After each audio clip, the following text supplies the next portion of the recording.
एक बार की बात है, घने जंगल के बीच एक छोटा सा गांव बसा था। इस गांव के पास एक पुराना कुआं था, जिसके बारे में कई कहानियां प्रचलित थी। कहा जाता था कि यह एक जादुई कुआं है जो सच्चे दिल से इच्छा मांगने वालों की मनोकामना पूरी कर देता है।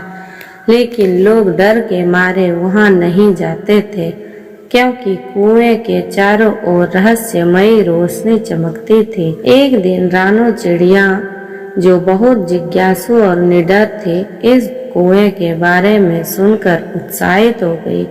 उसने अपने दोस्त शेरू सिंह से कहा, शेरू, हमें इस जादुई कुएं को देखने चलना चाहिए।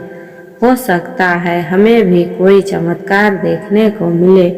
शेरू थोड़ा डर रहा था, लेकिन रानू की बात मानकर दोनों कुएं की ओर चल पड़े। रास्ते में उन्हें कई जानवर मिले। उन्होंने उन्हें रोका और कहा, मत जाओ, यह कुआं बहुत रहस्यमयी है। लेकिन रानू और शेरू नहीं माने। वे दोनों कुएं के पास पहुंचे। कुएं के चारों ओर हल्की नीली रोशनी फैली थी और पानी में अजीब सी चमक थी। रानू ने हिम्मत करके कुएं के पास जाकर उसमें झांका और जोर से कहा, अगर तुम सच में जादुई हो तो हमें अपनी शक्ति दिखाओ। अचानक कुएं से एक हल्की आवाज आई, जो सच्चे दिल से इच्छा मांगेगा उसे वह जरूर मिलेगी। रानू और शेरू आश्चर्यचकित हो गए।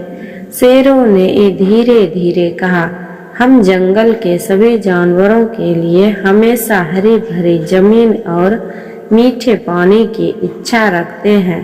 कुआं एक पल के लिए चमक उठा और अचानक जंगल में सूखी जमीन पर हरी घास उग आई और पास ही एक मीठे पानी की नदी बहने लगी।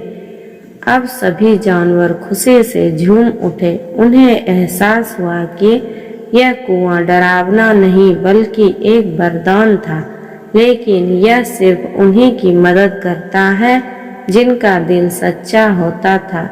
रानू और शेरू ने जंगल के बाकी जानवरों को यह सिखाया कि अगर हम अच्छे कर्म करें और सबकी भलाई चाहें तो हमें हमेशा चमत्कार देखने को मिलेंगे। और इस तरह जंगल के जादुई कुएं की कहानी हमेशा के लिए अमर हो गई।